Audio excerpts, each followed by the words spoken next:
हर रोज एक नई कहानी देखने के लिए चैनल को सब्सक्राइब करें और बेल आइकन दबाना ना भूलें। पिंकी बाजार से बुढ़िया के बाल खाते हुए घर के पास आती है और अपने घर में घुसने से पहले खुद से बोलती है, मैं इस बुढ़िया के बाल को जल्दी से खा जाती हूँ, नहीं तो मेरी माँ मुझे खा जाएगी।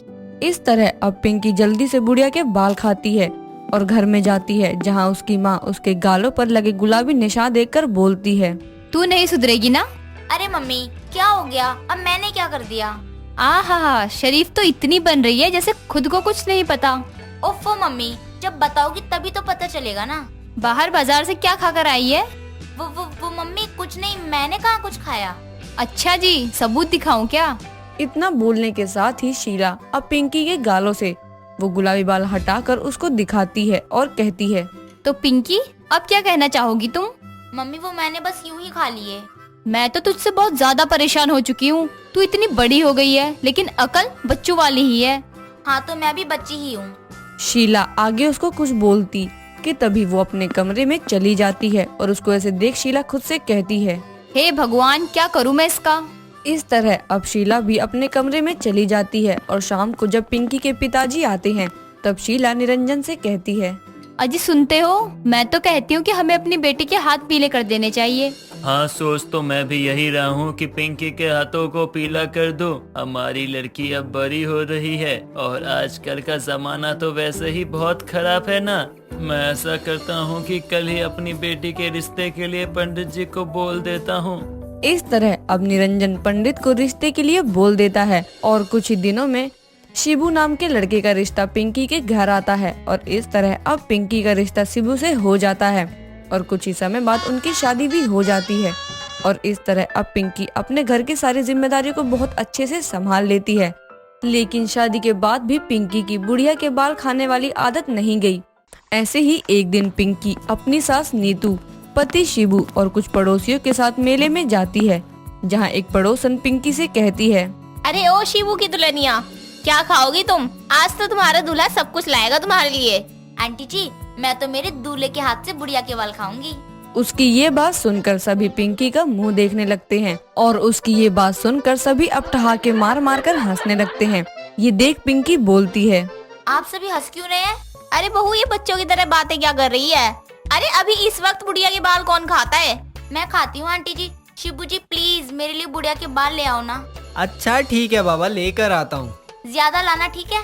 इस तरह अब शिबू पिंकी के लिए बुढ़िया के बाल ले आता है और पिंकी बुढ़िया के बाल खाने लगती है और उसको देख नीतू की पड़ोसन उससे कहती है, अरे नीतू बहन, तुझे तो बुढ़िया के बाल खाने वाली बहू मिल गई, या यूं बोल कि बच्ची मिल गई। अरे इसको तू संभालेगी या ये तुझे? अरे बहन, तू चिंता मत कर, मैं मेरी बहू को संभाल लूंगी। और ये मुझे, मेरी बहू भले बुढ़िया के बाल खाए लेकिन मेरी बहू है बहुत समझदार। क्यों बहू?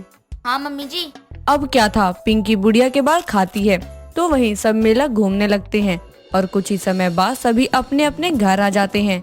समय बीतता जाता है और पिंकी की आदत भी समय के साथ बढ़ती रहती है। और ऐसे ही एक दिन पिंकी की सास नीतू उससे बोलती है, अरे बहू। हाँ जी माँ जी। मैं क्या बोल रही थी कि आज शिब्बू की दादी आने वाली है, इसलिए तू उनका ख्याल अच्छे से रखना। और हाँ, उनके सामने ना ज्यादा बुढ़िया के बालों की रट मत लगाना, क्योंकि वो बुजुर्ग हैं तो उनको पता नहीं है इनके बारे में कुछ। अरे मम्मी जी आप चिंता मत कीजिए। शाम को अब शिबू दादी को लेकर आता है। दादी को देख पिंकी दादी के पैर छूती है और उनको अपने कमरे में ले जाती है। कुछ समय बाद दादी पिंकी को आवाज लगाती है, अरे बहू, मेरे सर में जरा दर्द हो रहा है, इसलिए मेरे सर में तेल लगा दो जरा। हाँ दादी जी आई। जब से दादी आई है मैंने अभी तक बुढ़िया के बाल नहीं खाए हैं। इस तरह अब पिंकी दादी के पास जाती है और उनके सर में तेल लगाने लगती है। तेल लगाते लगाते पिंकी खुद से कहती है, जल्दी से दादी के सर में तेल लगा दूं, उसके बाद में बचे हुए बुढ़िया के बाल खाऊंगी।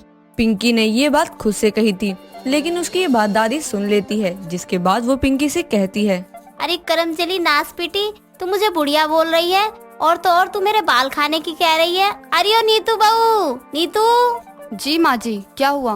अरे तू बहू लाई है या डायन? क्यों माँ जी, क्या हो गया? मुझे लगता है पिंकी बहू कोई चुड़ैल है। अरे पर माँ जी, हुआ क्या है? ये खुद से बड़बड़ाते हुए बोलती है कि जल्दी से तेल लगाकर बाकी के बचे हुए बाल खाऊंगी। पिंकी? वो मम्मी जी मैंने खुद से कहा था। मैं तुम्हारा क्या करूं? माँ जी ऐसा कुछ नहीं है, वो कोई चुड़ैल नहीं है बल्कि इंसान है। वो आपके साथ बस मजाक कर रही है। अच्छा अच्छा, तो मजाकिया बहू लाई है तू। क्या करूँ माँ जी, लड़ाकू तो सब लाते हैं, मैं मजाकिया ले आई। हाँ, जैसे तू है लड़ाकू। इस तरह अब नीतू अपने कमरे में चली जाती है तो वहीं पिंकी भी अपने कमरे में चली जाती है। लेकिन दादी के दिमाग में वही बालों वाली बात चल रही थी और दादी खुद से कहती है, जरूर कुछ ना कुछ गड़बड़ है। ये पिंकी बहू मुझे चुड़ैल लग रही है, मुझे इसके पैरों को चेक करना पड़ेगा। इस तरह अब रात हो जाती है तो वहीं अब सब खाना खाकर अपने कमरे में चले जाते हैं। साथ ही अब पिंकी भी अपनी दादी के कमरे में जाती है और वो दादी को कंधे से बाल सुलझाते हुए देख कहती है, अरे दादी, आप बाल क्यों काट रही थी? मुझे बोल दिया होता, मैं आपके बालों को झाड़ देती। अब रहने दे बहू, अपने बालों को तो मैंने खुद ही काट लिया। दादी जी लाइए, आपके बाल जो टूटे हैं उसे मैं बाहर फेंक देती हूँ। अगर मैंने इसको दिया तो ये मेरे बालों को खा जाएगी। नहीं नहीं, मैं अपने बाल उसको नहीं दूंगी। दादी जी क्या सोच रही हैं आप? बहू तू जा, मैं फेंक दूंगी अपने बाल। ठीक है दादी जी। अब क्या था, पिंकी अपने कमरे में जाने लगती है कि तभी दादी नीचे झुककर उसके पैरों को देखने लगती है कि तभी दादी झुकते झुकते इतना झुक जाती है कि वो नीचे गिर जाती है। गिरने की आवाज सुनकर पिंकी पीछे पलटती है और साथ ही शिबू और नीतू भी दौड़ते हुए कमरे में आते हैं, जहाँ वो देखते हैं कि दादी गिरी हुई थी। ये देख नीतू अपनी सास से बोलती है, अरे माँ जी, आप नीचे क्यों सो रही हैं? अरे करमजली कहीं की, मैं नीचे क्यों सोऊंगी? तो आप नीचे क्या कर रही हैं? हाय मेरी कमर, मैं गिर गई रे। गिर गई? लेकिन कैसे? नीतू बहू, ये जो तेरी बहू है ना, पिंकी बहू चुड़ैल है चुड़ैल। आज भी मुझसे बाल मांग रही थी और मुझसे कहती है कि माँ जी मैं आपके बाल फेंक देती हूँ। उसकी बातें सुन शिवू कहता है, अरे दादी, वो कोई चुड़ैल नहीं है, आपकी बहू है। अरे नहीं बेटा, तू उसके पैर देख, मैं बोल रही हूँ ना वो चुड़ैल है। ठीक है, मैं उसके पैर देखता हूँ।